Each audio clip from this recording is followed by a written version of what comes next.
Hello, ladies and gentlemen, and welcome back to theeradillo FC. I am your host, theeradillo, and the ugliest Manchester United fan in the world. Welcome to the chat. If we please, can we get some hype in the chat? Can we get some hype in the chat? We are going to chat on a little bit of yesterday's game between RB Leipzig and Manchester United, where we basically were a crashing plane, I guess, is one word to describe it. The first thing I want to show and talk about, I know if you're listening, we do this on the YouTubes and we have visuals, so you guys can join us over there if you want to look. The thing I'm showing on the screen at the moment is our players' position throughout the game or in the game. And I believe this is like the areas where they occupied the most. And it's very interesting and telling. Now, I know we started out with a 3-4-1-2. I was like, okay, I like the formation. I don't like the team selection, though. It can work. Obviously, it didn't work because we conceded 2 minutes in. But I think it's very telling to look at this gaping hole, which is on our right wing between Aaron Wan-Bissaka, Scott McTominay, and Mason Greenwood. That big old hole. And where Luke Shaw is. Because he's playing ahead of Nemanja Matic for some reason.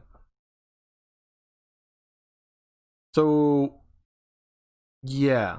There's no kind of shape in, even if it was I know, like, if you look at RB Leipzig's shape, there's two center backs protecting, their goalie or goalkeeper, and there's a shape in the middle, which is kind of what you're supposed to do, and there's actually a very nice block line. I'm not going to show it on the screen or try to, but the way I describe it, it looks pretty. When you look at that looks, there's structure there. These guys look well coached. These guys look well managed. And then you look at ours, and it looks like my niece set this up for us and said, "Go play and kick the ball." That's what it looks like. It looks like a big old mess. It looks like if I'm trying to play Connect 4, trying to go sideways, because you got Tellez. There's a diagonal line where Tellez, Shaw, Maguire, and Lindelof. Isn't that nice? And you have Luke Shaw playing so far forward. Does he think he's a midfielder now? Now, I know Luke Shaw, this is his first game in, I think a couple weeks he got hurt. Maybe it was the Southampton game or the game before that. But what is he doing? He's supposed to be part of a back three, but he's trying to be part of the midfield three and more. I talked about in the review, which I need to start writing notes for in the mid while I'm watching the game. I'm gonna start practicing that with the El Salvador and U.S. men's game today. But holy crap! I know Aaron Wan-Bissaka's goal that he gave up was bad, but good God, the second goal. Wait, you could blame Aaron Wan-Bissaka as well, because like the cross came from his side of the pitch. But man, Luke Shaw, where were you, dude? Where were you? Had Alex Tellez trying to do your job. How is he so far forward? And he's supposed to be like, it makes no sense. It makes literally no sense. My sock is I sold my socks a long time ago, probably the season after they named him Player of the Year. Just the guy gets hurt too much. He gets bigger titties than me, and it doesn't seem like he wants to play. Not only just for Manchester United, but in general, it just seems like he does not want to play this sport at all. So he is like first on our like he's more than the guy that I'm going to be talking about later, like the most need to sell player in our squad, one of the worst players right now in our squad. is him. I'm sorry. You know, there's games where he's been somewhat reliable in this back three, but this, ladies and gentlemen, was one of the worst performances of a Manchester United Red Devil I've ever seen. Aaron Wan-Bissaka, he got caught going or drifting into the middle next to Lindelof and his man that he was marking, and then just forgot about Angelino.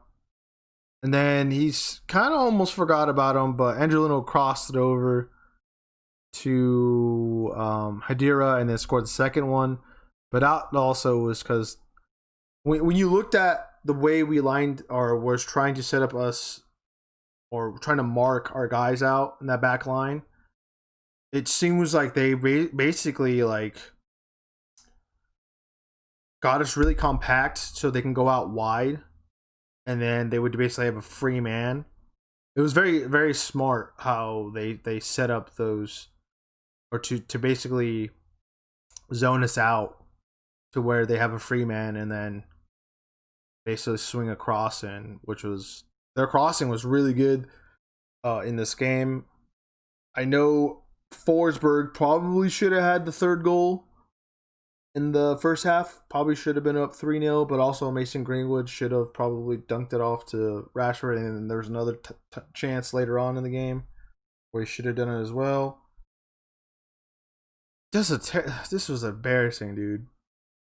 And now we're going to the Europa League, no matter what, regardless of the situation with the PSG and Istanbul Besiktas game. It's just very disappointing. I would have that's what I think we definitely changed a little bit because we were more used to playing our 3-2 or 4-3, no 4-2-3-1. Sorry, there's a lot of numbers there to say. Versus this 3-man back, which we're not accustomed to, and it felt like when we transitioned out of halftime, we started to resemble that older setup and shape, or the usual setup and shape, and that's why I felt like our players were more comfortable. That's why I wanted to go with more of that formation, and I wanted a little bit more cushion because of their wingbacks. And we really didn't notice their wingbacks in that first game at all, because it felt like when you have that double, when you have the winger and the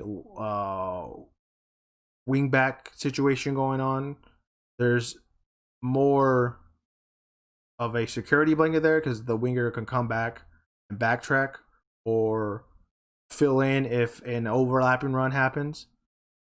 So I feel like that would have been more comfortable and more suitable for us.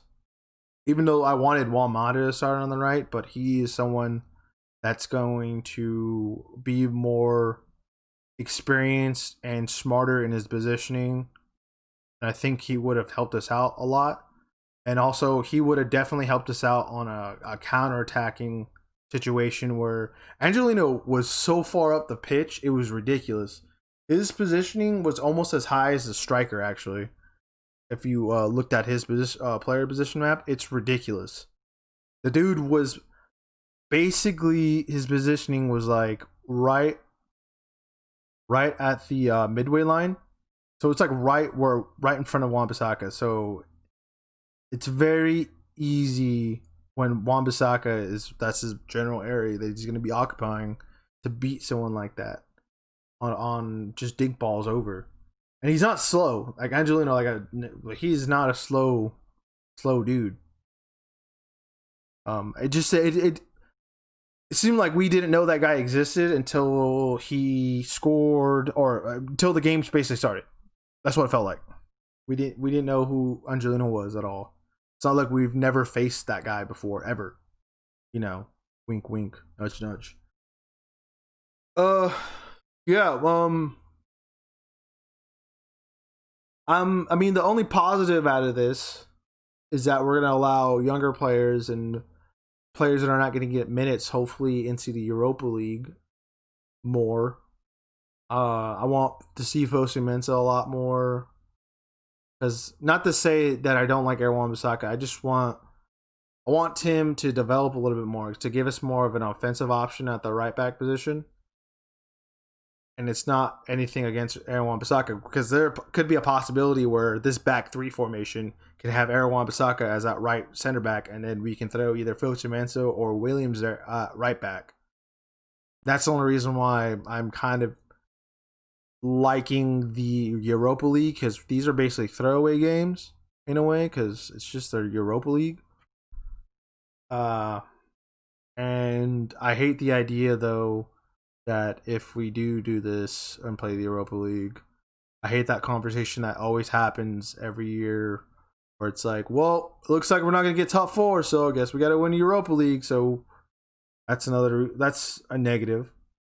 I definitely want to see Axel Tuanzebe a lot more in the Europa League. I think he should be starting once that starts the draw and all those games start to happen in February. And Harry Maguire and Lindelof definitely need just a game off, get their head straight. Harry Maguire didn't have the best game either. He did give up that third goal by letting the ball go through and thinking that David De Gea would have had it, and that's why Kluivert's finished. And I want to see Brandon Williams a lot more. I think he's the better option. I think Tellez is our starting left back at the moment. Then Brandon Williams is right behind there. But if there's a game where we need to have, I think Brandon Williams is pretty good defensively, pretty decent. He's getting better and better he just needs to play more games. And there's also a possibility that he may get loaned out. I don't want that to happen. I'd rather loan out Luke Shaw. So there's that. And then even like the midfielders that we have, Ethan Gouthbraith, I think that's how you say his last name. He's another guy I want to see in the first team a little bit, get some first team minutes. And then Palestri maybe, or the guy, there's Diallo from, I feel like I'm saying Diallo that we just loaned out, but no, I think it's Diallo that we just got from Atalanta. When he comes in January, obviously work him into the team, get him acclimated into the system. And I feel like that's where we're good and bad.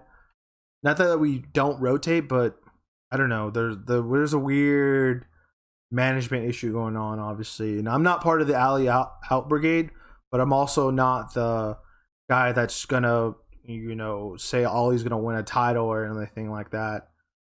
But there's big issues here. We need to address them, obviously.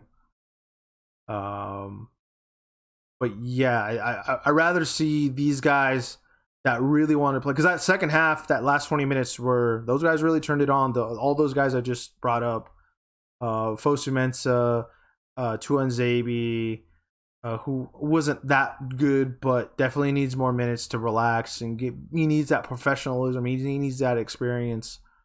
And Brandon Williams, guys that just really want to get on that pitch and try their I want to say, try their hardest, and they're not good enough kind of talk. But no, I think those guys are good enough to wear the shirt and perform for Ollie. I think those are Ollie guys. We need more Ollie guys because we need them to back our manager. Now, to the Ollie out brigade guys, shut up. It's the Champions League. Yeah, we get it. You wanted to get to the groups or the knockout rounds. But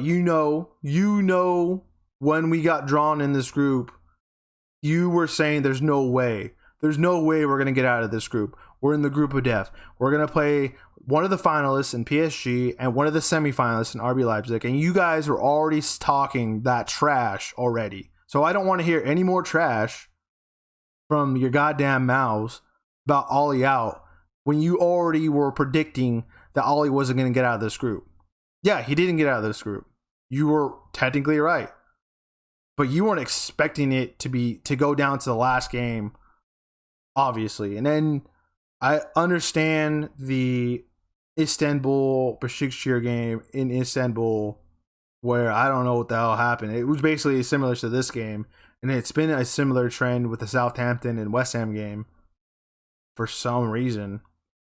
But it is what it is. We have to accept it. We have to move on. We still have to support Ollie because I'm pretty sure he's not going to get sacked. It would have to be a run of results. You know, we just won West Ham, Southampton, Everton, and West Brom. We won 4 games in a row. We've gotten 12 points out of 4 games. So there's no reason to be saying Ollie out. Yes, he's learning on a job. Yes, we just got knocked out of the Champions League. I understand that, but there's not much weight of Ollie out right now. Honestly, we're right outside the top 4 with a game in hand. We are playing City this weekend, which isn't the best team to be bounced or to tap the pace right now. And also, they are starting to pick up in form, which is not good.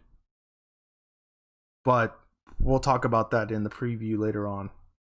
Let's move on to the Pogba thing. But let us know what you thought about the game before. Let me know what you think about all my comments.